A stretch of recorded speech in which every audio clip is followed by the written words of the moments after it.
Hello everyone and good afternoon คุณหมูนะคะ Thank you so ครั much บ for taking the time for joining for this interview with Source of Success today. We are ครับ truly ครับ honored to have the opportunity to learn more about you and your incredible journey and inspiring contributes to the fashion industry. Before we dive in, we would like to have a moment to introduce ourselves ค่ะ ครับ My name is Naphassanun Tungsongsawat. You can call me Jernju. I am studying in Matyom 6 at SOS Chinese School. And my interest is in art, doing artwork. สวัสดีค่ะ My name is Aiko Irada Nontakcheson นะคะ I'm studying in มัธยม 5 in ICS. My interest is in fashion and textile. ครับ My name is Nishka Gurung. I'm in 10th grade at ICS and I'm interested in literature. สวัสดีค่ะ My name is Sanatika Numsiang ค่ะ I am studying in มัธยม 5 ICS เหมือนกันค่ะ and my interest is in fashion สวัสดีค่ะพี่หมู I'm Highlight. Nice to meet you last time, and thank you so much for taking your time to join us today. I'm also an 11th grader at ICS, and my interest is in marketing, business, and many more. To begin, Kunmu, could you please introduce yourself and share some of your background story with us? Hi, my name is Polpat Asavaprapha นะครับ I'm the founder of Asava Group นะครับ Asava Group is now consisting of a few brands Asava, ASV, White Asava, Uniform by Asava, Mu and Sava Dining. So it's 5 brands under Asava Group. I graduate from Chulalongkorn University in Mass Communication and majoring in Speech Communication and Performing Arts. And after that, I graduated in MBA from Claremont Graduate School from Los Angeles, California. And after that, I went on to study fashion at Parsons School of Design, New York. And after that, I've been intern with few designers in the States. And after I moved back to Bangkok, I started my own business in 2008, which is now about 16 years already. That sounds really cool. Could you give us some adjectives to describe the businesses you've been up to? The adjective for the brand or adjective for how I feel about what I do, for what I do. How you feel about what you do? Content, blessing, fun, challenging, passionate.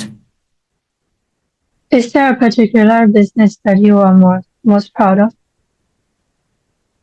Most proud of, I think, in general, I'm into the journey of creating my own company and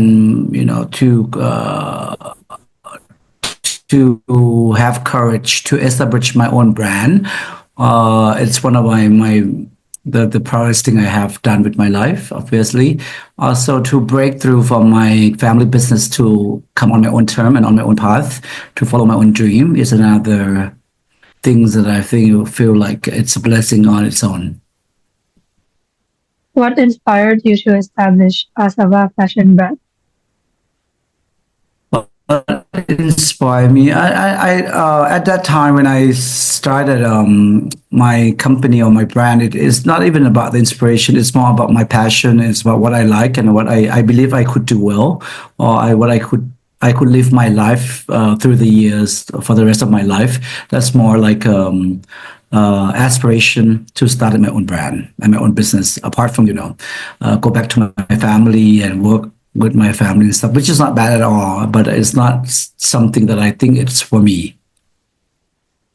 And what was your first mission and vision for Asava? My first mission is to survive. I mean, to be able to create a business or to create a business that I have fun doing it, and it's something that I envision myself doing it. That's my mission. And for my vision is to at that point when I started my own company, the Thai fashion market is not diverse. It's not very inclusivities. Doesn't have to have so much of inclusivities and things like that. So when I started it, my own company, I would like to make a different offer to Thai fashion market, something different, something that is that in general in particularly in that time we didn't have it in this country. Then, what would you say would be your brand identity or your vision for White Asava or the form Asava? Asava is urban, sophisticated, realistic, intelligence, and authentic. For White Asava, for ASV, it's approachable, adventurous, and aspirational. For White is grace, timeless, and effortless. What was your process in finding your brand identity for White Asava and Uniform Asava? I think everything has its own formation of creating the brand identity or brand DNA. So I think it doesn't happen overnight. So everything is accumulated over the year. Mostly it's something that I like or I have a passion for. So it's rather a journey than creating. Everything is it's something that I've been dreaming of or accumulating or passionate. I have a passion about.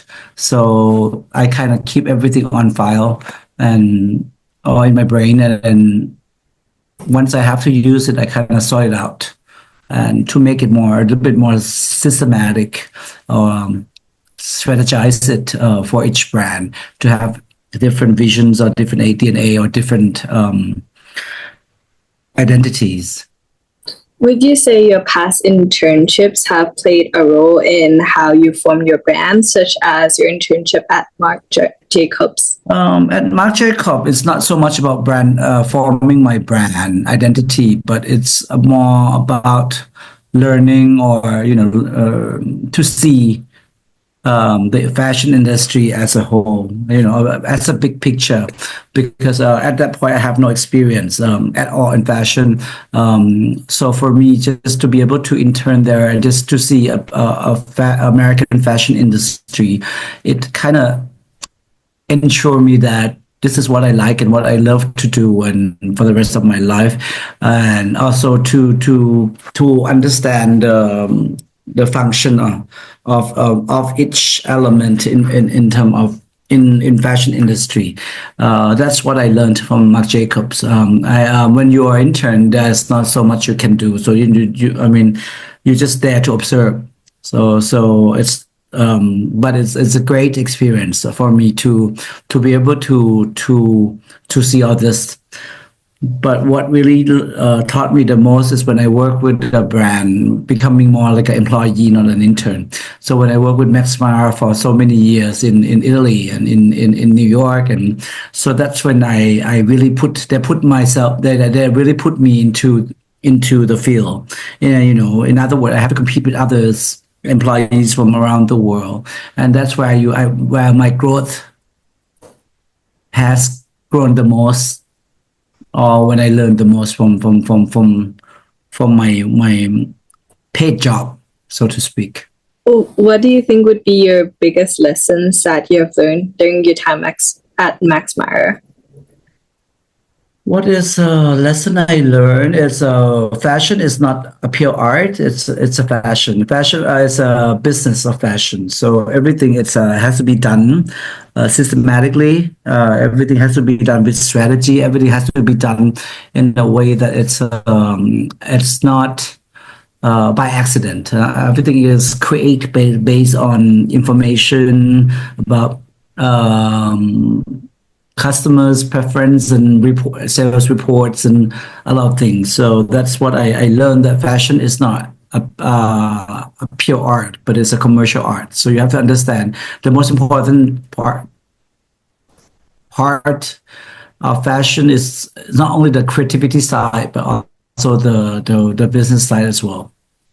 Then can you, moving on to more the fashion side, the creative side, can you maybe give us a look or like into the creative process for each collections? Every collection has different process and different, now because the company has grown so much, we have a very definite deadline for everything. So I think it's all about training yourself to think or to interpret things that you see or things that you like or things that you accumulated over the years to come out as your work. So it becomes, it's more like if you have to compare it, it's like playing sport. You have to have the skill, you have to practice it, you have to train it until and be very laser focused to make it to really know that when to use which element and which things or which draw that you have to pull stuff out in order to create certain things. So my advice to all of you is to learn, to observe, to find information as much as you can from whatever you have interest in, whether it's music, whether it's architecture, whether it's art, whether it's novels, whatever. Try to be very try to consume all this as much as you can, because all this raw material will be one day when you put them together with your interpretation or your preference or your it will become a great material for you to create your own work. Thank you so much for your advice. And because of my interest in the fashion industry, I have been to a few fashion shows to observe and to help out. And I have seen that it's really there's a lot of things going on at once, and it's really difficult at times. I would like to ask you, what do you enjoy the most of creating a fashion show, and what do you think is the most difficult part of organizing it? Actually, the fashion show is almost toward the end of your creative process. When we were talking about the whole cycle of fashion, it's starting from inspiration, creating the collection, with the design, and make sure that everything put into production and it come out as the way you want it, at the price you want it, at the quality you want it.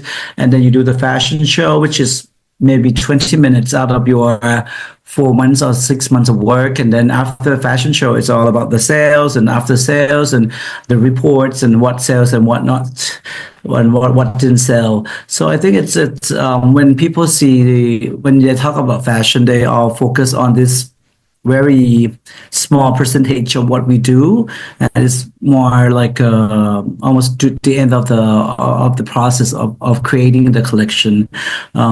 So for us, it's a 15. Of course, it's very chaotic because it's 20 minutes of showing your creative process of the past 6 months.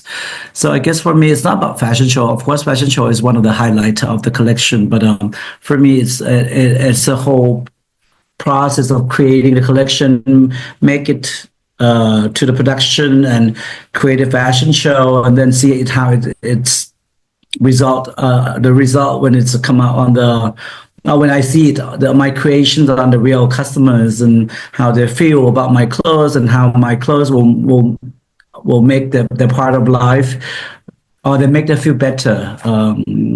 And then after that, it's also the numbers that come back and the reports that why I didn't like collection, why if they like it, why what's the factor that make they like it, if they didn't like it, why they didn't like it. So it has so many elements into it. So for me to see all this and to try to fine tune and try to understand the whole process, for me is very enjoyable. So with regards to the commercial aspect of Asava, how do you balance between the commercial and marketability of your design and creative expression? Does one aspect overshadow the other one? I think it's a question that I asking myself every day. I have no answer to that. As a matter of fact, it's your own recipe. I think everybody has to kind of keep balance in check. But my bottom line is I'm happy what I'm doing.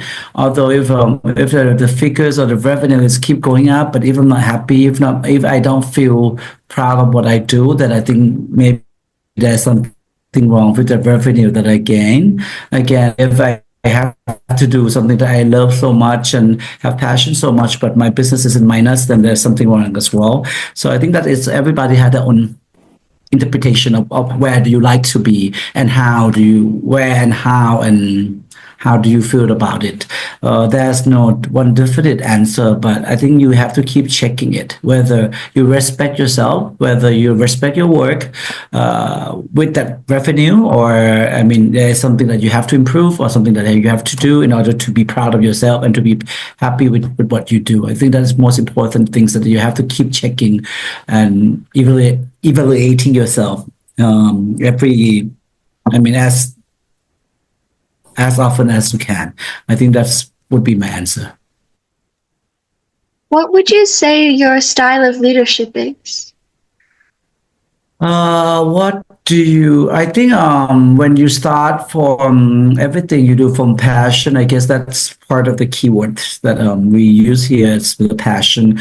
Everything starts from love. So it's my whole company, although it says started from a few people and now it's a few hundred people. I think love is where we start. I love my work. I love people that I work with, and I love my team. So I think the passion is it's a key element, and also kind is another word that I like to use. And I think I have worked with a lot of people, and I make sure that I treat them with kindness and respect. But at the same time, I think I'm very result oriented as well. So I don't want to call it manipulating or controlling, but it's more like result oriented. So I demand a lot from people that I work with. I give them a lot. So I also demand a lot from them as well. So as a leader, how do you identify and nurture talent within your team to ensure that they grow alongside your vision for Asava? I think everybody have to share the same philosophy that I believe in, and the same passion, same work ethic, and the same values. The more we talk about it, the more we kind of make sure that they know that they are in the same boat with us. They have the same goal. Also, not only is the company's goal, but it's also everybody's life goal. Not only when the company is doing well, it's not the company is doing well. Also, their life is doing well as well. I want to make sure that they understand that we are a family, so we are responsible for our decisions and our performance and our way of doing things or way of life. So I like to make sure that people all benefit from what we do and from what we believe in. Thank you. Do you have any parting advice that you'd like to share with youth who want to follow in your footsteps? I think to educate yourself. It's the most important thing. When I said educate yourself, it doesn't mean of course, the formal education is very important, but it's not the only form that you can educate yourself.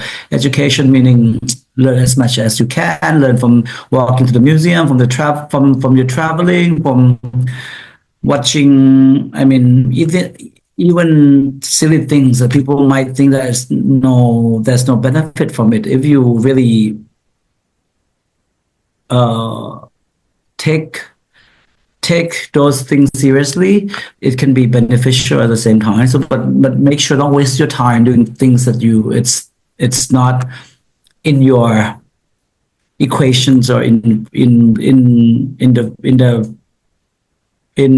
element of life that you're not going to pursue. I think it's very important to be able to focus and to educate yourself and to be disciplined about things. I think it's very important.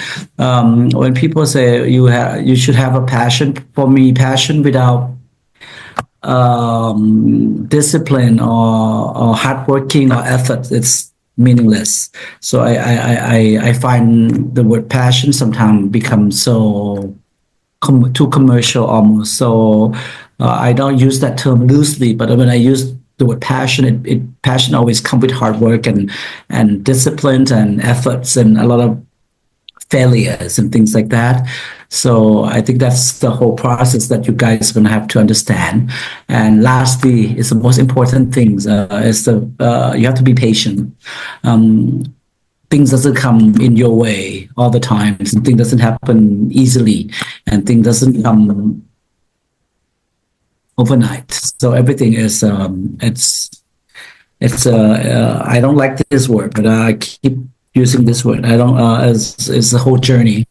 It's that you have to sail along and be patient. If you keep doing your things that you like and be focused and be disciplined, and it will slowly come together one day. Thank you so much for your advice. I think it's really lovely to understand and to see how, like what you said, like life is a longer journey and you have to be patient along the way. I think that could be very applicable in many situations. And thank you so much again for joining us in our interview today. Your journey has truly inspired and marked an important milestone for Thai designers. We truly thank you again for your time for this interview. Thank you. Thank you. All right. Much. Bye. ขอบคุณค่ะ ขอบคุณค่ะ ขอบคุณครับ